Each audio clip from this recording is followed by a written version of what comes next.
Hey everyone, welcome back to my channel. This is Allison Watkins with AllisonWatkinsCoaching.com. And if you're new here, welcome. You can check me out on Instagram or on my website. And for those of you that have been around for a while, welcome back and thanks for hanging out with me. So 2020 was a whole year and I feel like I'm getting caught up to the new year. I recently had a birthday. I turned a milestone year and just had a great time, just relaxing a little bit and just taking it easy, taking a little bit of a break. But I've been working with a couple clients and I've been hearing some similar concepts that I wanted to come on here and just tell you guys about because I'm very passionate about helping people align their careers. And one of the things that I love to work with my clients on are values, because that was one of the things that I knew immediately that was just off in the career I was in and how I made that pivot with the knowledge of the things that I value. So let's just dive into it. Your values are kind of what you do when the chips are down. Your values resonate because it's what you do, not just what you say. And values help you decide when you have to make hard choices. They're the things that you rely on in order to do that.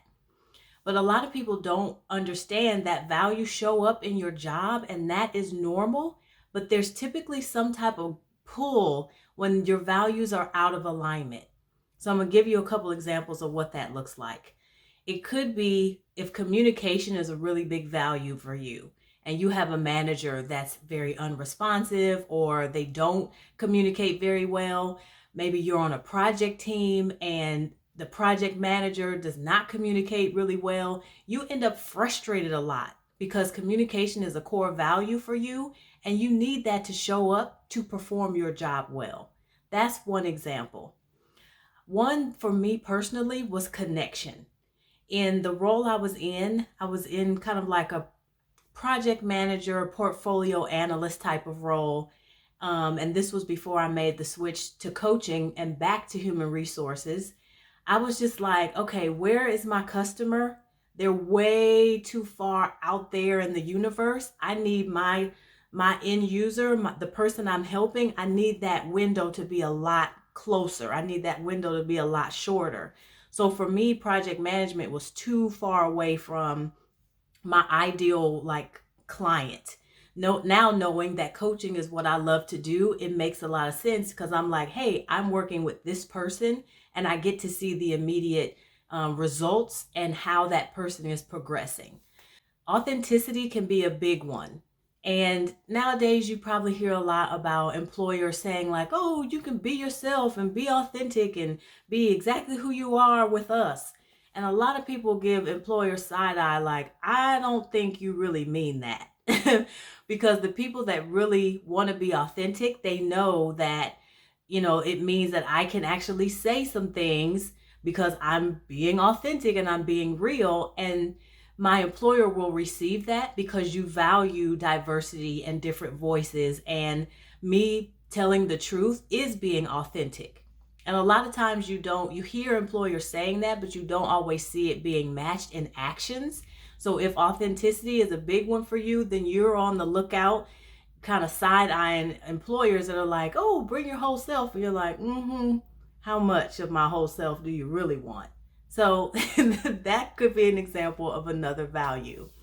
And then one big one, especially from some clients that I've worked with, if you have a value of growth, and maybe you've been in your current position for maybe 5 or more years, or you talk to your leader about moving up to the next level and they're like, yeah, like I'm all for it, but you don't necessarily see them helping you get to that next level.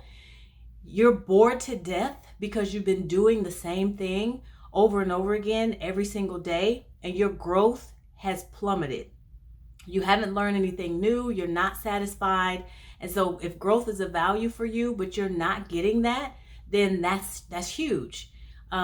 In that instance, you'd be looking for a position or an employer that is really focused on professional development and wanting not just you, but all of their employees to have access so that they can own their career and move up and move over and move on, whatever that looks like.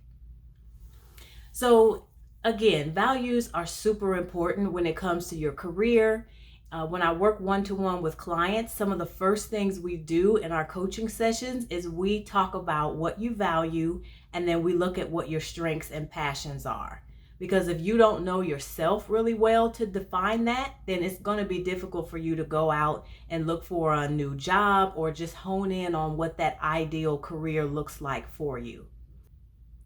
I'm so passionate about values. I actually created a mini course about how to identify your values and then how to then take those values and understand what is missing in your current position or in your current company so that you can best define how you need to move forward. And again, values is somewhere that I started in order to make good decisions on how I moved in my career and how I shifted what I really wanted to do. So if you want more information about that, it's called Career Revive Studio. It's a course that you can do in less than an hour and it's very low cost. So if you're someone that is interested in working with a coach, but you're just not sure yet, and you want to check out this introductory mini course, then click the link below. There's information in the description so you can find out. And I would love for you to tell me more about what you thought about the course. So I will be back with more videos. Thanks for hanging in there with me, and I will talk to you guys soon.